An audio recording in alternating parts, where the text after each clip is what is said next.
What up, everybody? It's Justin Talk Sports. The Atlanta Braves are World Series champions. The college football playoff people are out to screw the little guy yet again in their first edition of the rankings. And in the NFL, Aaron Rodgers isn't going to play. Odell Beckham's not there. What the heck is going on? At least the Kansas City Chiefs finally won a game. Welcome, it's Justin Talk Sports. I'm here with the biggest news that we've got going on in the sports world over the last couple of days. Begins with we finally have a World Series champion, the Atlanta Braves, the team that entered the playoffs with the least wins out of everybody, your National League East winners, that only did it because, honestly, that division was lousy the entire season, and they were able to make it happen anyways.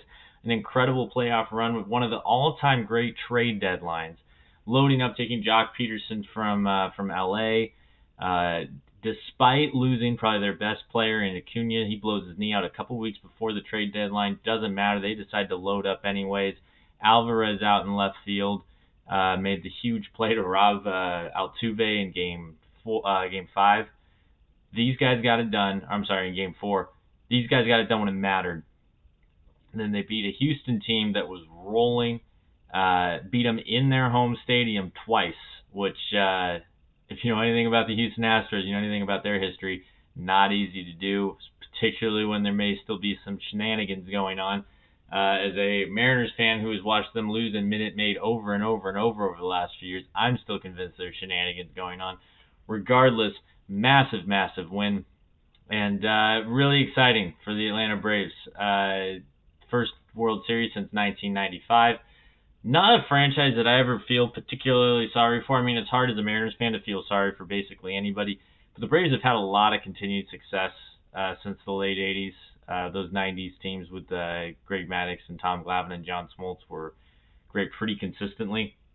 However, this was a team that pretty much was counted out in a similar way to the way the Mariners were from about mid to late July on, and made just an incredible run. Leapfrogged over the Phillies, and then held them off in a 3-game set in the last week of the regular season to cement their place in the playoffs, and then took care of all comers, had no problem with the Brewers, and took down one of the more loaded teams of all time in the Dodgers before taking care of business against Houston. So Game 6 was a lot of fun, and Max Fried, I think that guy deserved, I know he only played in 2 games, but I think he deserved that MVP award that ended up going to Jorge Soler, another guy they traded for at the deadline. But Soler with the home run that was the difference maker. That 3-run bomb absolutely got all of that thing. I don't think you see balls leave Minute Maid very often. Honestly, I have a thing with Minute Maid though. The part of it is cool with how they've got basically the walls behind the fences. So you hit it pretty high up, it bounces back in the field, all that. I would like to see, though, when someone hits a hold of a ball in the Houston air and it's a 425-footer to left center, I want to see it fly all the way. So sometimes it's a bummer to see it hit that wall all the way up there and bounce back in the field or whatever. You don't get to quite see the trajectory of it fly out there like that. Regardless, to see him actually put one out of the ballpark, pretty darn cool. So there you go. Looking at it, I think it's really hard to take what Atlanta did this year and project it forward, because it was so much would have been like if St. Louis had gotten it done, if the Mariners had gotten it done, teams that got red hot, similar to the way the Nationals did it in 2019. It's hard to project that forward and say, well, that means this is how they're going to be next year. They're going to get Acuna back, but this is a team that traded for a lot of pieces at the deadline, which means they gave up a lot of things. So it's going to be interesting to see what happens. Houston, you started to see that core breakup already. They lost George Springer before this coming season.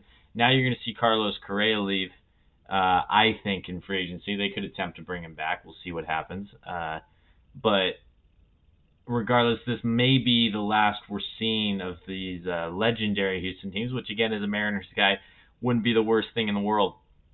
So we'll see what happens. Regardless, the labor negotiations, which I'll probably do a separate video on maybe later in the month, because those are going to be the big talk of baseball, hopefully just for the month of November, but quite likely for a while past, and I see it being pretty unlikely that they actually come to an agreement on this. So, regardless, really exciting championship for Atlanta. A very exciting baseball season. I think this is one of the most fun ones in a long time. And it was really fun to see the back and forth, the Giants and the Dodgers battling for that NL West title, the race that was the AL wildcard race the entire season. And then eventually it was the team that got the hottest at the right time, and that's usually who wins it all and takes the Fall Classic. So very exciting season. And again, when the hot stove starts going on, when free agency starts hitting, when we figure out what's going on with the labor negotiations, we'll have some more news. Moving from that onto the college football landscape, one of the first college football playoff rankings finally came out, and once again, the people, the big wigs that you might want to call it, the 10 or 12 people who get to decide who's in the playoff and who's not, and generally all come from your big conferences that don't care about the little guys, that inherently think SEC football, Big Ten football, even some people still consider Pac-12 football to be like that, is inherently better.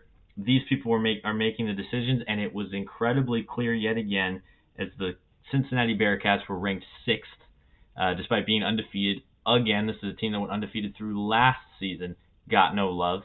Now they're undefeated so far through this season, and again, no love. And it's frustrating to see. The rankings, again, number 1, the Georgia Bulldogs, the undefeated team out of the SEC. That's something you would expect to see. But number 2, despite there being other undefeated teams out there, the Alabama Crimson Tide, a team with a loss, that's the kind of thing that makes your blood boil.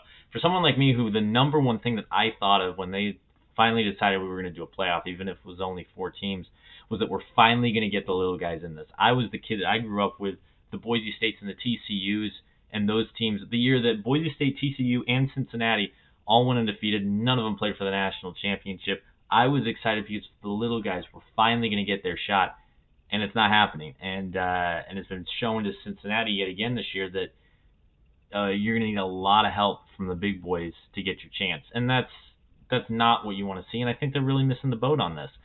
The people that run March Madness have it figured out to a certain extent. They give those teams a shot, and if the little guy is good enough, they even get a high seed. I think that they still are unfair sometimes in their seeding, and they still do favor the big conferences. When a team like a conference like the ACC or the Big Ten gets 11 teams, that's still unfair. However, Gonzaga gets a 1 seed. Wichita State gets a 1 seed. They still give those teams a shot in a way that just isn't happening. It hasn't happened in college football for a long time. The hope is that that's going to change. We'll see as these rankings come out coming forward. Michigan State ranked 3rd, undefeated. Who would have thought that your top team out of the Big Ten would be the Spartans? Mel Tucker, of course, famously, he was the coach of Colorado for about half a second before bolting from Michigan State, taking over Mark D'Antoni's team, and he's got them undefeated with that surprising comeback win over Michigan last week. And then 4th, your Oregon Ducks, who have a matchup that used to be a lot scarier, playing the Washington Huskies on Saturday. My Huskies are having one of the more disappointing seasons they've had in a long time. It's really sad to watch a team that I went to that school and really enjoyed those teams and how great they were while I was there. And right now, the coaching, the lack of coaching, the lack of creativity and imagination, continuing to simply try the same things over and over and get no different results, the lack of imagination on offense, very, very frustrating, squandering quite a bit of talent that Chris Peterson had while he was there, and it's got to be frustrating for everybody involved. Regardless, they're 4-4, and a win over Oregon puts them in the first place in the Pac-12 North, which is pretty crazy to think about. But Oregon's got to play Washington this week. They're the 4th-ranked team, and then Ohio State is still in above Cincinnati. They're ranked 5th. Then you finally get Cincinnati. Then you get Michigan with just the loss to Michigan State. And then very surprising to see an undefeated Oklahoma team ranked 8th. And that really speaks to how they have barely skated by in quite a few different games. And I think the Kansas game has to be the one that really stood out, where they needed a miraculous play by Cam Williams, taking the ball from his own running back and getting a first down to help them win that game.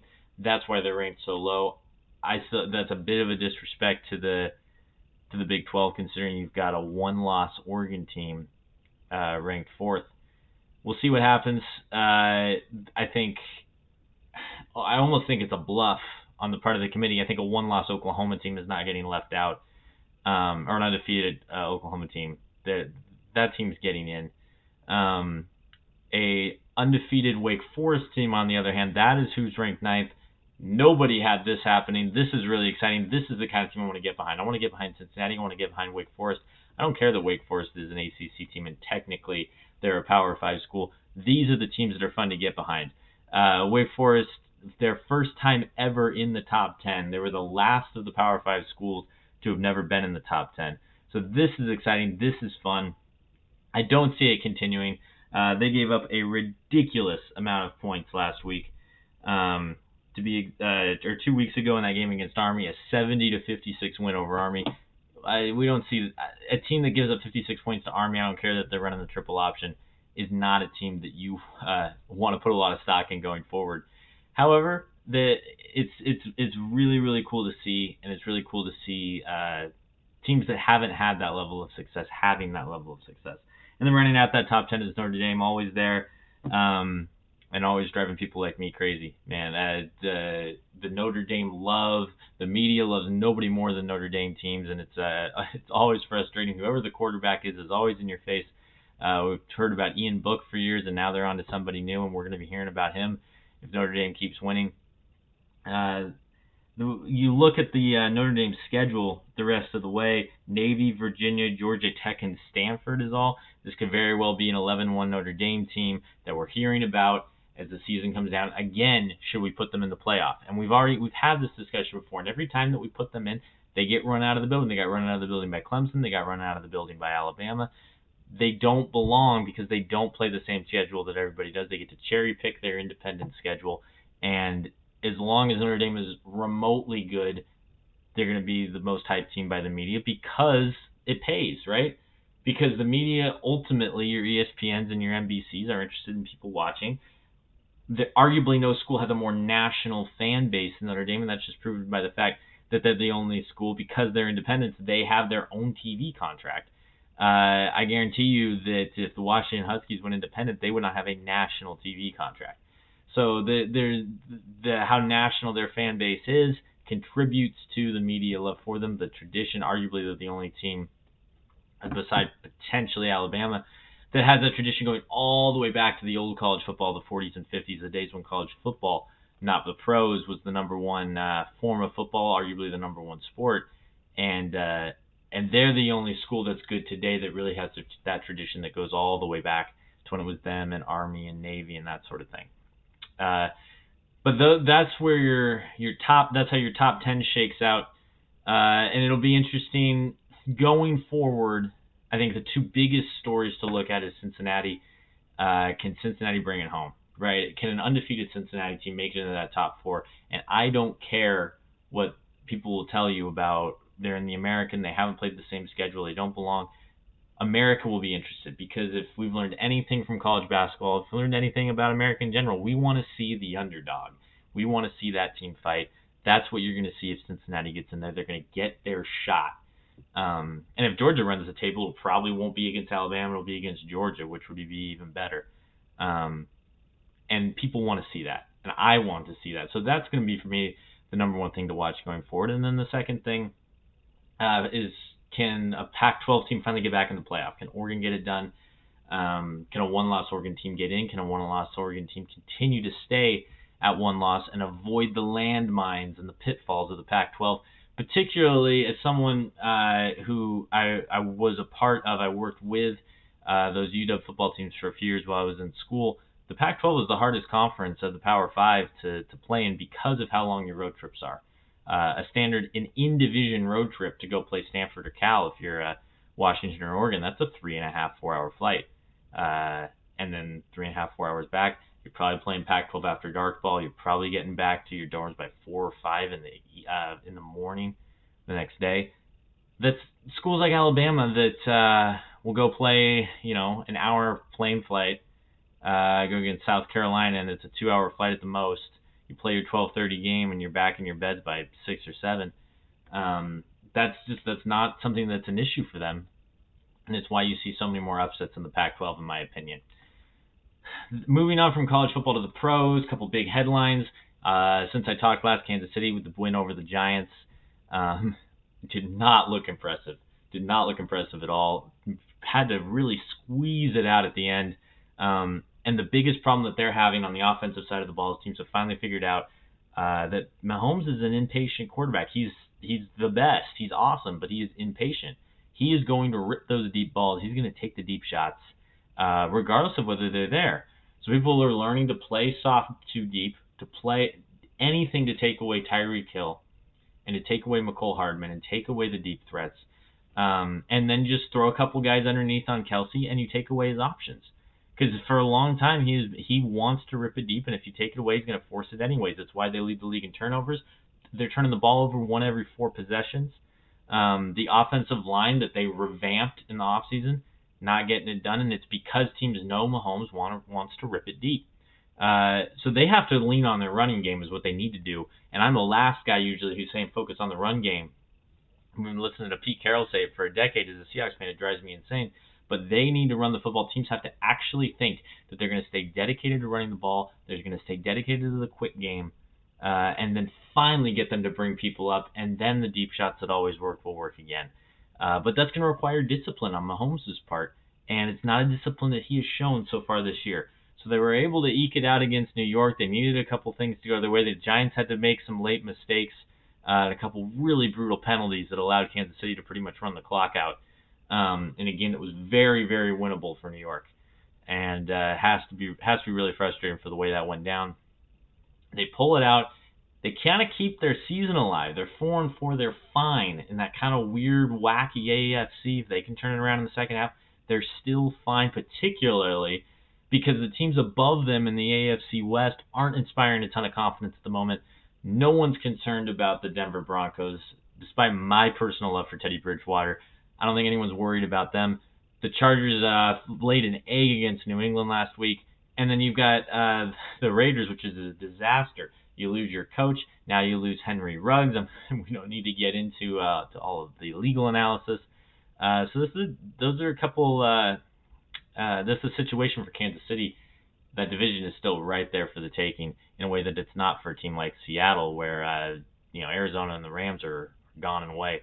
The other storyline, Aaron Rodgers is out with COVID for at least this week in their marquee matchup against Kansas City. Whether that means he'll be out next week remains to be seen. That would be massive if he was out for this game against the Seahawks next week. That'll do it for this time, and next time around we'll be taking a look ahead at the week for both college and pro football. And we've got a college basketball preview coming up as well. So thanks a lot, guys. We'll see you next time on Justin Talks Sports.